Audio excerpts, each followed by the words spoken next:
भारत में इनफर्टिलिटी के मामले तेजी से बढ़ रहे हैं। तो इनफर्टिलिटी होने का कारण क्या है और इनफर्टिलिटी से बचने के लिए क्या सॉल्यूशन है? तो आज इस वीडियो में मैं इन्हीं क्वेश्चंस के उत्तर बताऊंगा। नमस्कार दोस्तों, आप देख रहे हैं BN Ayurveda YouTube channel. Ancient era में भारत के अंदर इनफर्टिलिटी रेट अराउंड 2% थी, यानी कि 100 लोगों में केवल 2 लोग ही इनफर्टिलिटी से परेशान रहते थे। लेकिन अभी की बात करें तो भारत के अंदर ऑन एन एवरेज 10% से 15% कपल्स इनफर्टिलिटी से जूझ रहे हैं। अगर ये इनफर्टिलिटी रेट इसी स्पीड से बढ़ती रही तो बहुत ही जल्दी हमारी कंट्री इनफर्टिलिटी की कैपिटल बन सकती है। लेकिन ये इनफर्टिलिटी होती क्या है और कैसे फिट एंड हेल्थी दिखने वाले मर्द भी आज अचानक से अपनी मर्दानगी खो रहे हैं? तो जब कोई कपल कई बार फिजिकल इंटीमेसी के बाद भी बच्चा पैदा करने में नाकामयाब रहते हैं, तब ऐसे केस में कपल को इनफर्टाइल कहा जाता है। अब ये प्रॉब्लम मेल या फीमेल दोनों में हो सकती है, लेकिन कई सालों तक मेल इनफर्टिलिटी जैसी कोई चीज नहीं होती थी। यानी कि दुनिया के 90% मर्द ये मानने के लिए तैयार ही नहीं थे कि वो अपनी मर्दानगी कभी भी खो सकते थे। इसलिए पहले के जमाने में बच्चे ना होने का पूरा ब्लेम फीमेल पर ही डाल दिया जाता था। जैसे अमेरिका के father of nation George Washington भी जब बच्चा पैदा नहीं कर पा रहे थे, तब वो इस बात के लिए अपनी वाइफ मार्था को ही ताना मारा करते थे।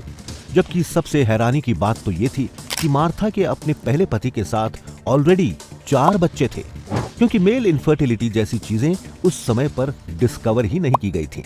इसलिए एक मर्द भी इनफर्टाइल हो सकता है, इस बात को सोसाइटी एक्सेप्ट ही नहीं कर पा रही थी।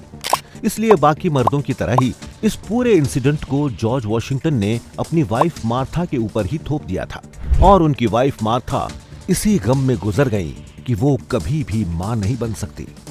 लेकिन जब किसी मर्द के सीमेन के अंदर ऑन एन एवरेज 40 मिलियन से 300 मिलियन स्पर्म देखने को मिलते हैं, तब ऐसे इंसान को फर्टाइल मेल कहा जाता है। लेकिन वहीं अगर ये स्पर्म काउंट 10 मिलियन या उससे भी कम निकलते हैं, तब ऐसे मेल को इनफर्टाइल मेल कहा जाता है। मतलब ये एक ऐसा मर्द है जो कभी बच्चा पैदा नहीं कर सकता, जिससे कि वो सोसाइटी की नजरों में अपनी मर्दानगी खो देता है। और ये चीज भारत में बहुत ही भारी मात्रा में देखी जा रही है। तो भारत के अंदर जितने भी इनफर्टिलिटी से जुड़े हुए केस सामने आते हैं, उनमें से 50% केसेस ऐसे होते हैं जहां मेल इनफर्टाइल होते हैं, और ये नंबर्स काफी ज्यादा तेजी से ग्रो भी हो रहे हैं। यानी कि भारतीय मर्द धीरे धीरे अपनी मर्दानगी खोते चले जा रहे हैं। तो दोस्तों, नॉर्मली एक मेल के अंदर इनफर्टिलिटी तब देखी जाती है जब मेल के अंदर स्पर्म प्रोड्यूस करने की काबिलियत कम हो जाती है, या यूं कहें कि उसके अंदर के टेस्टोस्टेरोन का लेवल कम होने लगता है। तब वो अपनी मर्दानगी धीरे धीरे खोने लगता है। लेकिन जहां एक फीमेल की फर्टिलिटी रेट अराउंड 32 साल की उम्र के बाद कम होने लगती है, तो वहीं पर एक मेल अपने 50 साल की उम्र तक फर्टाइल रह सकता है, और 50 साल की उम्र के बाद ही एक मेल की फर्टिलिटी घटना शुरू होती है। यानी कि भरी जवानी में जो मर्द अपनी मर्दानगी को खो रहे हैं, उसके पीछे एज तो बिल्कुल भी जिम्मेदार नहीं है। अब सवाल ये आता है कि आखिर भरी जवानी में भारतीय मर्द अपनी मर्दानगी कैसे खोते चले जा रहे हैं? तो दोस्तों, इसके पीछे रीजंस हैं। Number 1, marriages. जब लोग सेम गोत्र या सेम कास्ट में शादी करते हैं, तब इससे जेनेटिक रिलेशन होता है। जैसे कि एक मेल के वाई क्रोमोसोम में एज़ोस्पर्मिया फैक्टर मौजूद होता है, जो किसी भी मेल की फर्टिलिटी को डिसाइड करता है। लेकिन जब किसी मेल के पेरेंट्स एक ही गोत्र या सेम कास्ट में शादी करते हैं, तब नए पैदा हुए बच्चे में यह एज़ोस्पर्मिया फैक्टर अपने आप ही डिलीट हो जाता है, जिससे कि उस मेल को न सिर्फ कई सारे फिजिकल और मेंटल चैलेंज से होकर गुजरना पड़ता है, बल्कि ऐसा होने से फिर उस मेल की फर्टिलिटी भी खत्म होने लगती है। इसलिए इंटरकास्ट मैरिजेस को सपोर्ट किया जाता है।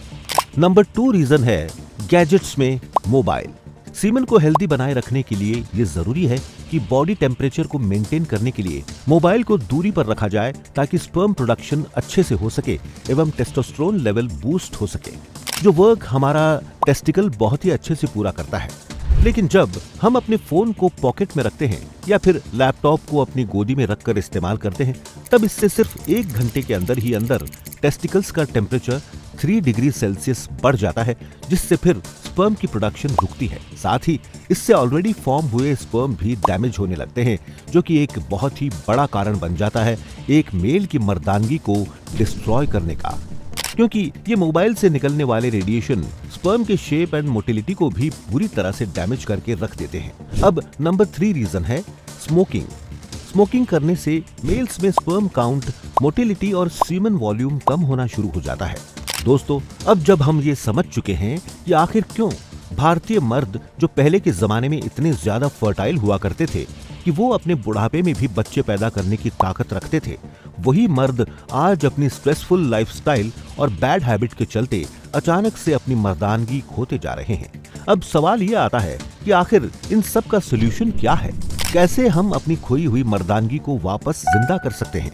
तो दोस्तों, हमें अपने टेस्टोस्टेरोन को बूस्ट करने के लिए प्रॉपर एक्सरसाइज, प्रॉपर फूड्स और प्रॉपर रेस्ट जैसी चीजों पर ध्यान रखना चाहिए, जिससे कि हम ज्यादा समय तक फर्टाइल रह सकते हैं। और फिर हमारे एंशिएंट हिंदू ग्रंथों में इनफर्टिलिटी को जड़ से खत्म करने के लिए हमें ब्रह्मचर्य को फॉलो करने के लिए कहते हैं। अब आखिर ब्रह्मचर्य क्या होता है?